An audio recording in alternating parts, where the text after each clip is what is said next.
네, 안녕하십니까. 한미라 자매입니다. 제가 단상에 안 올라가고 여기 있게 된 거는 익숙치 않아요.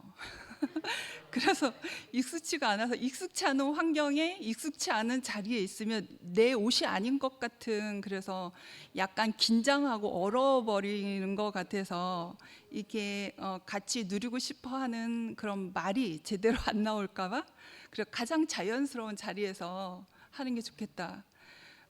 그리고 그 아까 찬양 두 곡을 했죠. 한 곡은 어, 주가 주가 보이신 생명의 길이었고, 한 곡은 찬송가, 네, 십자가를 질 수 있나. 네, 뭐 자유스럽게 찬양해도 되지만 요즘 흐름이 그 말씀 준비하시는 분들의 애창 찬양을 이렇게 받아서 같이 이렇게 누리는 그런 흐름인 것 같아서 저도 한번 애창 찬양송곡을 두 곡을 선정을 했는데, 제가 살면서 좌우명이 되는 말씀 구절이 있어요. 내 인생의 좌우명이 되는. 그래서 욥기서 23장 10절 말씀이에요. 그 주가 보이신 생명의 길, 그 가사 안에 있거든요. 나의 가는 길을 오직 그가 아시나니 그가 나를 단련하신 후에는 내가 정금같이 나오리라. 이 말씀이 항상 제 인생의 밑바닥에 좌우명이 되는 말씀이고, 그리고 십자가를 질 수 있나, 그 찬송가는 제가 개인적으로 찬송가 안에서 가장 좋아하는 찬송가였어요. 네, 그래서 그렇게 부르게 되었는데, 어, 태블릿 노트 안에, 제가 가지고 있는 노트 안에 지난날 이렇게 여러 가지 노트 내용들을 이렇게 살펴보는데, 제가 요 장소 안에서 생애 간증을 한 적이 있었거든요. 모교 모임. 그게 오래전 일인 줄 알았는데 작년이었더라고요. 작년 4월이었어요. 그래서 그때는 이 강대상 위에 올라가서 했거든요. 근데 그때는 서론, 본론, 결론 그 딱 잡아놓고, 노트도 집중적으로 잡아놓고 저기 올라가서 했어요. 근데 그땐 얼마나 딱딱했던지 저도 딱딱한 사람이라 그때 생애 간증할 때도 서론, 본론, 결론을 딱딱딱 하니까 너무 딱딱하게 이렇게 전해진 그런 흐름을 제가 느낄 수가 있었거든요. 어,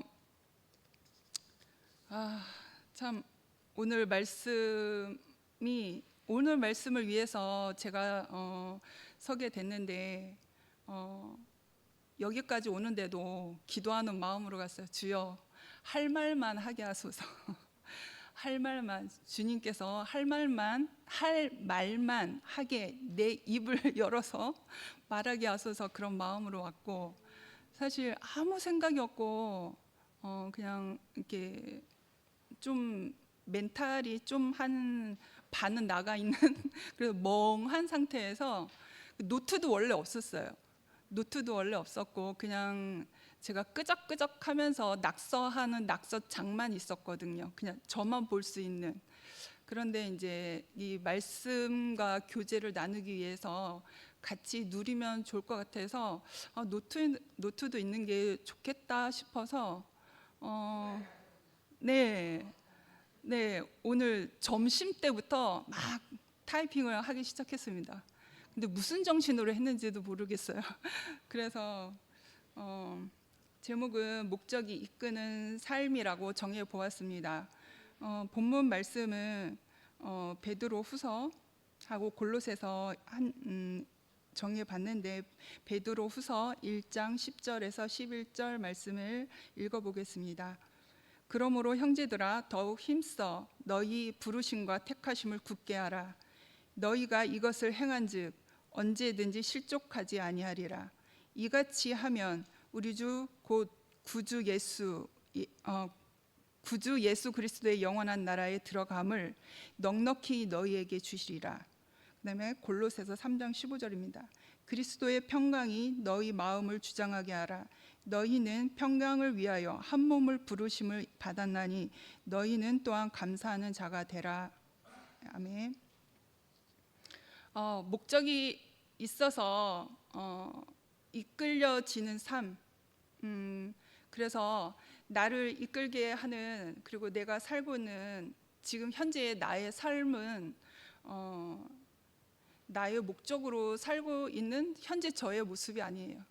내 목적으로 살고 있는 게 아니고, 내 목적으로 살 것 같으면 대구 땅에도 안 왔고 여기에도 안 왔고 여러분을 만나지도 않았을 거예요. 그런데 내 목적이 아닌데 무언가의 목적에 의해서 지금 저는 살고 있거든요. 그래서 그 목적은 나의 목적이 아니면 다른 어떠한 것의 목적에 의해서 끌려진 바 되어서 살아가고 있는 저의 모습이겠죠. 그거는 곧 하나님 아버지의 목적이고 그분의 목적이 있어서, 그리고 나를 택하시고 부르셨습니다. 이제 내가 나의 목적으로 살 수 없는 사람이 되었는데, 그 이유는 뭐냐면, 내 목적이 사라진 이유는 지난날에 어제 나는 죽었기 때문이에요. 어제 나는 죽었고, 그리고 그러한 죽었던 나의 모습은 연단과 과정을 통해서 그게 드러났거든요. 아, 나의 목적으로는 살 수 없구나. 결국엔 종교에서도 내침바되고, 아, 거짓이라는 게 알아졌고, 그리고 그렇게 풍족하지 않았던 가난한 목회자 부모 밑에서 살면서 그 세 딸 중에 장년대, 그래서 그 모든 주변의 환경이 여유 있는 환경이 아니고 너무나 가난하고 너무나 애처롭고 첩첩산중에서만 그런 환경 안에서 사니까, 근데 산다는 게 너무 어렸을 때부터 너무 허무한 것을 많이 느꼈어요. 너무 허무하다, 뭔가 공허하다, 그런 느낌을 많이 받으면서 자랐거든요. 그런데 이제 제 동생하고 저하고 부모님 피를 물려받아서 그런지 예술 쪽으로는 좀 특기가 있었어요. 특기가 있어서 그런 공허하고 허한 가운데 미술 그림 그리는 걸 좋아하니까 학교에서도 미술부에 있었고, 그리고 이제 집에 와서도 너무 허하고 공허하니까 스케치북을 들고 씌어진 김치와 찬밥을 싸들고, 도시락을 싸들고, 연필 들고, 크레파스 들고 은나 동생과 산에 올라가는 거예요. 그래서 스케치북하고 도시락 사들고 산에 올라가서 중턱에 보아서 경치 좋은 곳에 아무데나 앉아가지고 경치를 보면서 그림을 그리는 그런 게 첩첩산중이니까 그런 추억이 있어요. 그래서 그런 어떤 예술 감각이 있어서 그런 허하고 공허한 것들을, 그런 거에 어린 마음에 그렇게 에너지를 쏟았던 것이 아닐까라는 지금의 생각입니다. 그래서 그러한 연단과 과정을 통해서, 또 정신이 연약하신 어머니는 물론 우리를 낳아주시고 양육해 주시고 기본적인 어떤 그런 것을 해주셨지만 찢어진 우상 같은 그런 거였어요. 어머니가 계셨지만 안전하다고 느끼지 못하는 어떤, 반은 비 맞고 반은 안 맞고 그런 찢어진 우상 같은. 그래서 결국엔 종교 안에서 그렇게 연단을 받고 마지막 나의 보루였던 그곳에서 내침을 받으니까 살 희망이 없어지더라고요. 살 이유가 없구나라는 그런 생각이 들더라고요. 그래서 나는 죽었다라고 할 수 있습니다. 그래서 나로서는 살 수 없구나, 나의 이유와 목적으로 살 수 없구나, 그렇게 되었습니다. 그래서 무엇으로부터 누군가에게 택함과 부르심이 없으면 살 수 없는 인생이 돼버렸던 거예요. 그러니까 누군가의 부르심과 그냥 그러한 가난한 인생 가운데 누가 불러내셔야지만 살 수 있잖아요. 누가 택하고 부르심이 있어야지만 가난한 인생 가운데 살 수 있는 소망이 생기잖아요. 그러니까 더 정확히 말하자면 예수 그리스도의 십자가에서 나도 죽고 그가 부활하실 때 나도 부활 생명으로 다시 살아났습니다. 그래서 십자가의 죽음은 아버지를 떠난 인생은 죽음 가운데 있음을 명시하는 것이고, 살게 하는 것은 아버지의 생명으로 산다는 것을 알게 하는 것입니다. 우리 하나님 아버지의 심장으로부터 나오신 분은 그 생명이 대신 예수 그리스도의 다시 산 생명이 아니고서는 나는 살 수 없는 사람이 되었습니다. 산다는 것은 예수 그리스도의 생명으로 사는 것입니다. 그래서 나를 이끄는 것은 예수 그리스도의 생명 안으로 사는 목적임을 알게 합니다. 곧 주님의 몸된 교회가 되는 것이며 하나님의 나라를 살게 하는 것입니다. 오늘 본문 말씀 베드로후서 1장 11절 말씀에 우리 주 곧 구주 예수 그리스도의 영원한 나라에 들어감을 넉넉히 너희에게 주시리라 그렇게 말씀하셨습니다. 가정은 가장 기초적인 교회의 모형입니다. 하나님이 택하여서 부르신 곳이 그러한 가난과 절망 가운데 이제 더 이상 나의 목적으로 살 수 없다고 나의 존재조차도 부인했던 그 자리에서 그런 나를 가난한 인생을 택하여서 부르신 곳이 근원이와의 연합된 인생이었습니다. 근원이를 만난 인생이었습니다. 저는 상상도 못할 일이었죠. 내가 왜 그 아이의 인생 앞에 가게 됐는지, 내가 왜 오게 됐는지 저는 상상 못할 일이었고 정말 내 뜻과 내 계획이 전혀 아니었던 자리였습니다.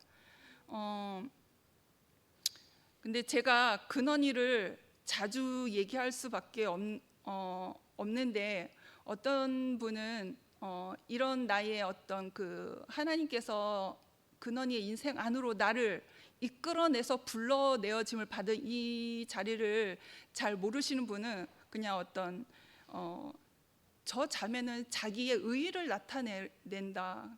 왜 근원이를 얘기를 할까? 자기 의의만 나타내네? 어떤 그런 표면적 오류라고 할 수 있어요. 표면적으로만 보여지는, 표면적으로 느껴지는. 그래서 제가 근원이를 자주 얘기할 수밖에 없는 게 근원이 앞에 서 있었던 내 모습을 지금도 저는 정확히 기억해요.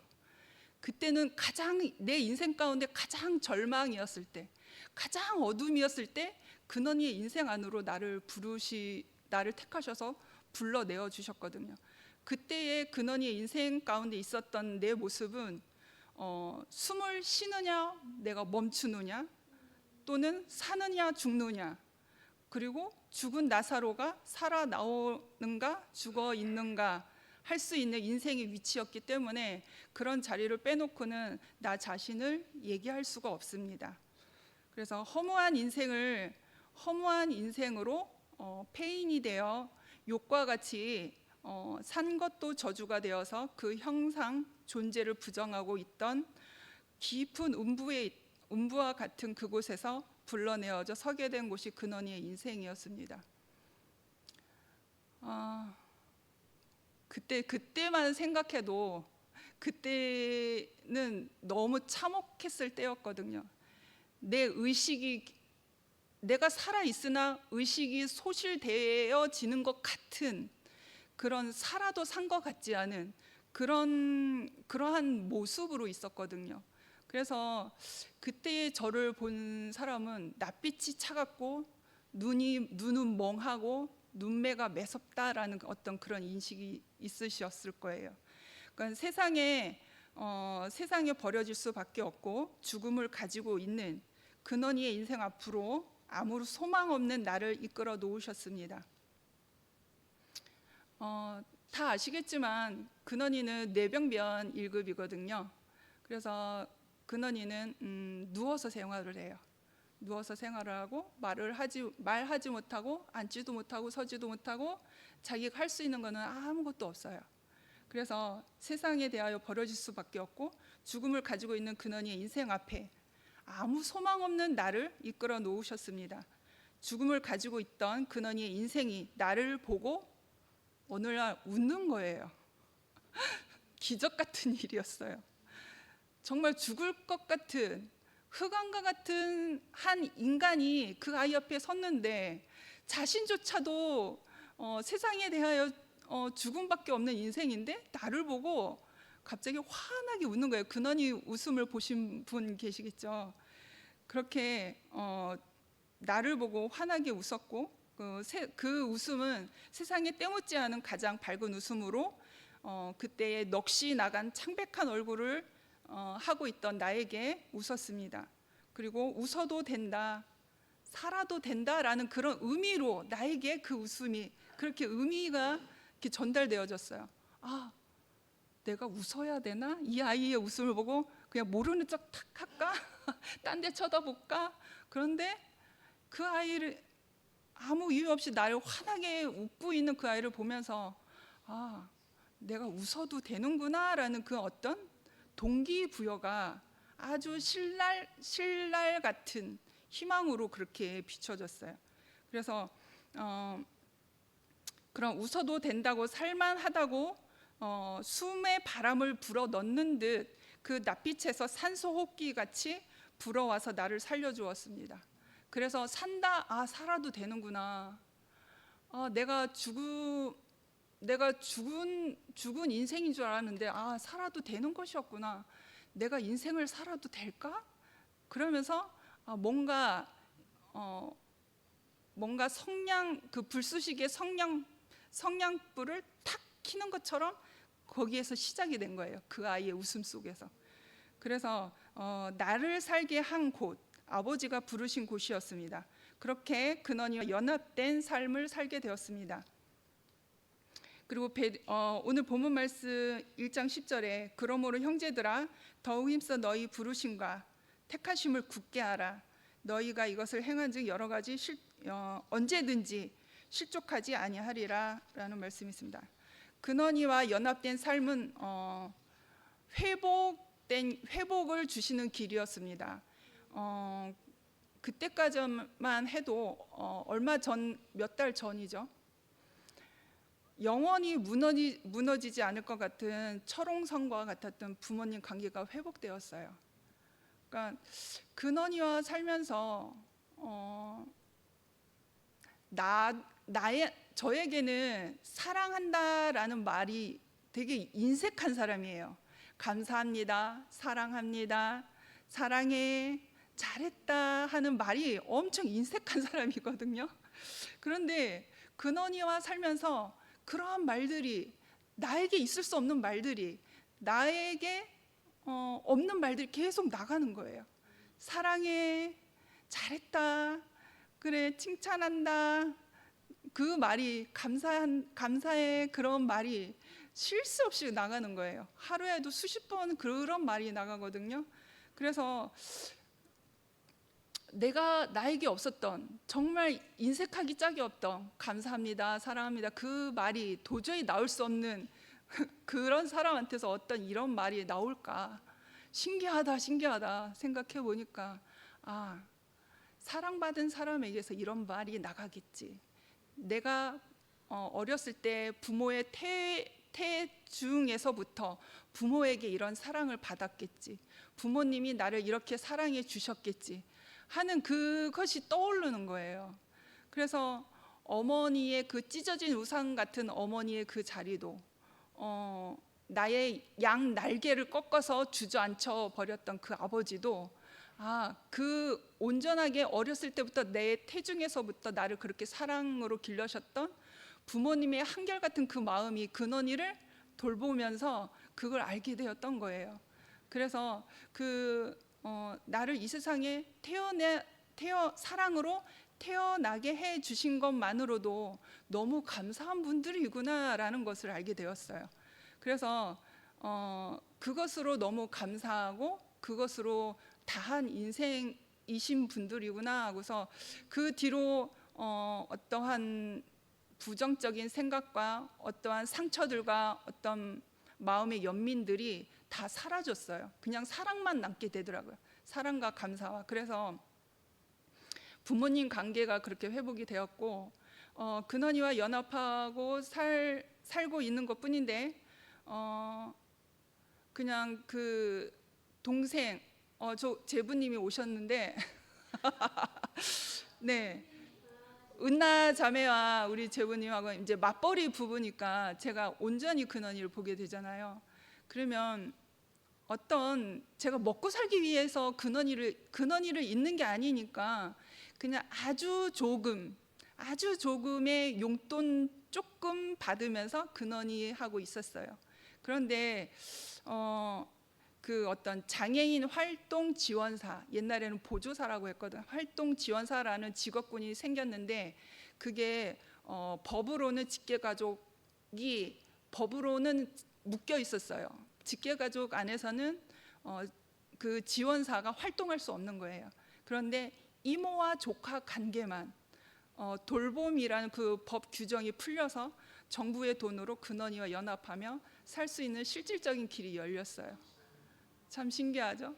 고모와 조카는 안 열렸어요. 지금 현재의 법은 모르겠어요. 지금 현재는 모르겠는데 그때가 2015년도였나? 그때는 이모하고 조카만 열려서 신기하다. 네, 그래서 실질적인 길이 열렸고 근원이와 그냥 연합되어서 사는 것뿐인데 부모님하고의 관계가 회복되었고 그러한 어떤 먹고 사는 문제, 그런 모든 하늘의 문이 열린 거나 마찬가지죠. 그래서 그 다음에 이렇게 하나님의 목적에 의해서 죽을 인생이었던 사람이었는데 내 존재를 부정하고 정말 내가 조금 더 용기만 있었으면 자살하는 그 순간에도 갔을 수 있지만 그런 용기가 없더라고요. 그런데 그러한 사람을 이렇게 하나님의 부르심에 이끌려서 산 것뿐인데 그렇게 이끌려서 살고 있는 우리에게 하나님이 유익을 주시는 걸 알았어요. 그래서 목적을 이끄는 삶의 유익이 무엇이 있을까 생각해 보게 되었습니다. 목적이 이끄는 삶의 유익, 왜 하나님의 목적에 의해서 살면 어떠한 우리의 삶에 어떠한 사정들이 생길까? 첫째는 삶의 의미를 부여해 줍니다. 죽음의 사망 권세에 대하여 예수 그리스도의 거듭난 생명의 비밀은 참 생명이 있는 곳, 영원한 하나님 나라의 소망의 길을 걷게 합니다. 그래서 이 한미라 죽음밖에 없었던 그 자리에서 불러내신 거잖아요. 그래서 산을 살아도 된다, 웃어도 된다고 그 의미를 부여해 주신 거잖아요. 그래서 하나님이 나를 부르시어서 서게 하신 그곳은 나를 살리신 곳이었고 생명이 있는 곳에 나를 살리게 하신 곳이었습니다. 둘째는 삶이 단순해집니다. 저는 제가 내향인이거든요.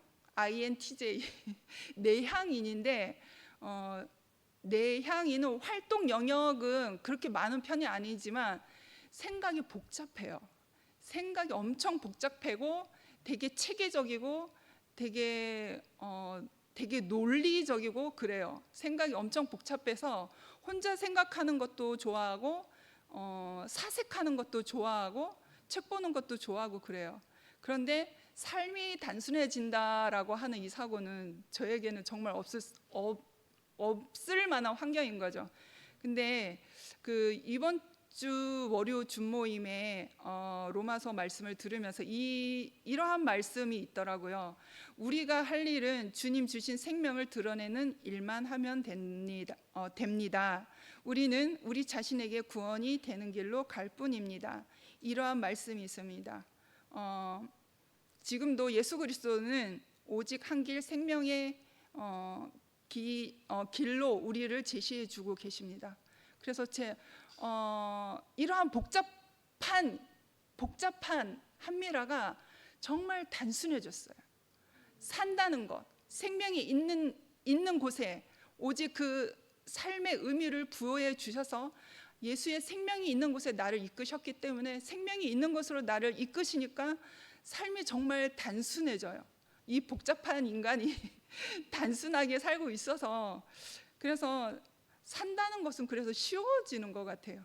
그래서 셋째, 그리고 초점을 맞추는 삶을 살게 돼요. 예수 그리스도의 길은 아버지가 주신 오직 한 길, 생명의 길이었기에 내가 예수와 함께 죽고 함께 산 거듭난 삶으로 살기 때문에 지난날 우왕좌왕하고 갈 바를 알지 못했던 길에서 벗어나 나도 예수의 생명의 길로 하나님 나라에 초점을 맞추는 삶을 살게 됩니다. 네, 지금 현재 저의 초점은 하나님 나라에 있고 우리 모두에게 있고 주님의 생명 안에 있거든요. 그래서 정말 지난 날에 이렇게 허무하고 공허함만이 있었던, 정말 내가 신념에 가득 찼던 내가 모든 것이 다 무너지고 다시 죽고 다시 사는 그 생명 안에서 다시 예수의 생명으로 초점을 맞추게 하더라고요. 초점을 단순하게, 삶을 단순하게 초점을 맞추는 삶, 하나님 나라에 있게 하고 예수 그리스도의 생명이 있게 해서 내가 오늘날 이 2PM 안에서 우리 모두와 같이 있는 게 아닌가 싶어요. 그래서 근원이와도 있는 게 아닌가 싶어요. 넷째는 영원한 유산, 그 영생을 위해서 인생을 보내게 됩니다. 우리가 모두 그렇게 살고 있지 않습니까? 우리의 영원한 것을 위해서. 이것이 곧 우리에게는 영원한 유산이 되어지잖아요. 그래서 우리에게 영원한 유산은 하나님 나라가 아니겠습니까? 하나님의 목적에 의해서 택하여 부름받은 자는 영원한 하나님 나라에 대하여 살게 됩니다. 나는 하나님 뜻 안에 있고 계획 안에 있고 생명 안에 있습니다. 여러분도 마찬가지입니다. 우리는 하나님 뜻 안에 있습니다. 그리고 그리스도 안에 있는 나의 자리가 영원한 유산이 되길 기도합니다.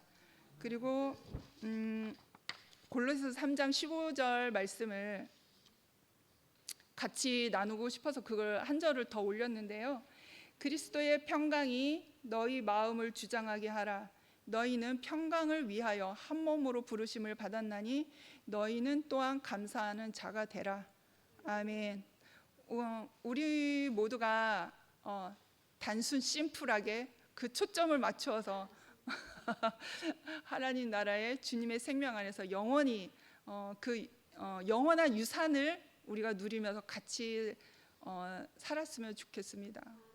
내가 죽어도 누군가의 삶 안에서 기억되는 영원한 유산으로 남겠지요. 주님을 찬양합니다. 네.